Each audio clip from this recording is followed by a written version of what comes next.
of basic education infrastructure and facilities, the promotion of learners' safety and well-being, and the provision of much-needed support for teacher quality and welfare. In the last 24 months, DepEd has launched a new curriculum for kindergarten to grade 10. As we open our schools on July 29, we highly anticipate its nationwide implementation. Our curriculum, however, is a mere scrap of paper without the necessary resources for its effective delivery. In order to provide resources such as textbooks, supplemental reading materials, as well as learning tools and equipment, we took strides to improve the procurement process within the department. By the first half of the year, we are on track to complete our textbook procurement as well as the purchase of e-learning cards. The fact of fiscal restrictions and inadequate resources is known to all. Therefore, DepEd has had to innovate in the provision of basic education facilities. Alongside building new classrooms, we tapped into digital infrastructure in order to address the congestion and avoid learning disruptions during times of calamity. Today, an additional 2,000 last-mile schools have been given internet connections through satellites, while 305 schools have been connected through fiber internet.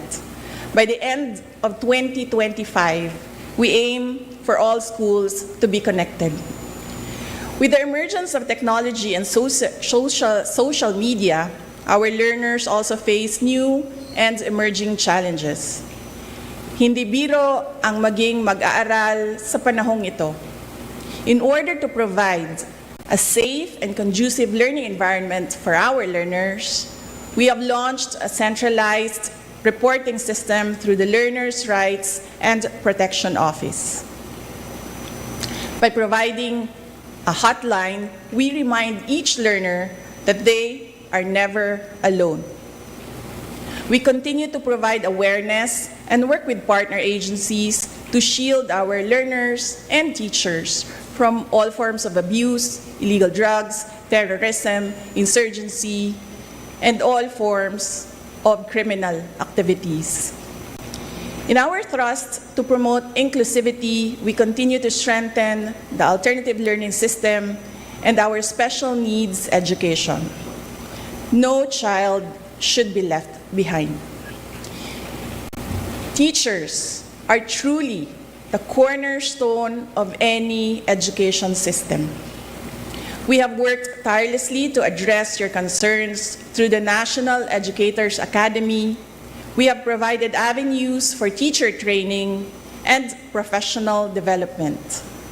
We have provided personal accident insurance to assist our teachers when they need it most. We have removed all administrative tasks to unburden our teachers, to bring them back to the classroom and to allow them to focus on teaching. We have also given our teachers their much needed rest, a 30-day, no mandatory or voluntary tasks break, which they are currently enjoying as we speak. I did not do this alone, nor do I claim to have done so. I would like to take this moment to express my profound gratitude to those who took part in this journey. To our partner agencies in the national government, thank you for your commitment towards a whole-of-government approach for basic education.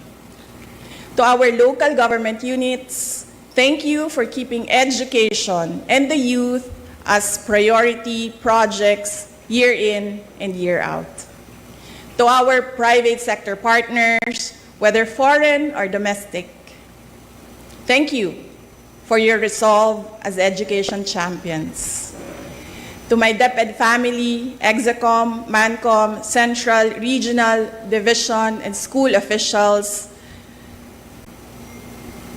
teachers and non-teaching personnel, thank you for your unwavering support, hard work, and dedication to serve the Filipino people. Mabuhay kayo. To our teachers, words can never capture how grateful the nation is for your sacrifices, for your passion, and for your unrelenting commitment to rearing the youth. Salamat sa suporta, salamat sa pagiging matatag.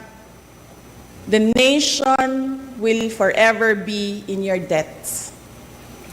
Sa 2 taon nating pagsasama, ang kwentong nabuo natin ay kwento ng kapit-bisig na pagtaguyod sa adhikaing maitatag ang isang bansang makabata at batang makabansa. Ngunit anumang kwento, kahit gaano kaganda, ay sadyang nagtatapos rin.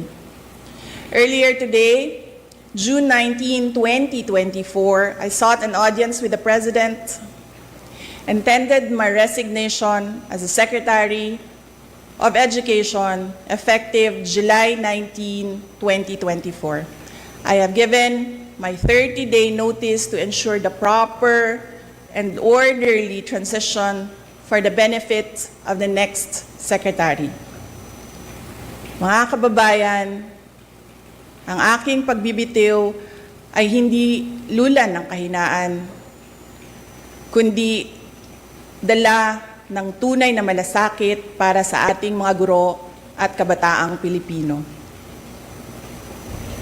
Bagamat hindi ako magpapatuloy na mamamahala sa kagawaran, patuloy pa rin nating itataguyod ang kalidad ng edukasyon na nararapat para sa Pilipino. Hindi man ako ang tumatayong kalihim ng edukasyon, mananatili akong isang ina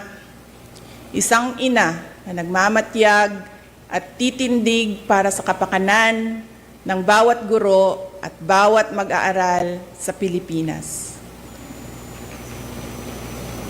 Para sa isang matatag na Pilipinas. Mga kababayan, lahat ng ating ginagawa ay para sa Diyos, sa bayan at bawat pamilyang Pilipino. Syukuran. Thank you. One question.